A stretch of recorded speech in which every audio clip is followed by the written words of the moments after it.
How to take screenshots on restricted app on iPhone.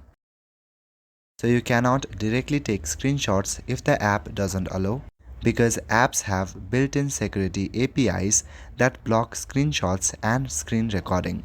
But if you have anything important to note down from anywhere, you can simply paste it in your notepad. Click and hold on any of the text and select copy. Now open Notes on your iPhone. Now simply paste the information on your notes. This way you don't have to bypass any security. The best thing that you can do is to take another device and take a screenshot on your screen. Or another thing that you can do is to contact Apple support. If you need a screenshot for documentation, then support can usually provide a secure copy, a downloadable report, and a verified statement. So make sure to contact Apple support.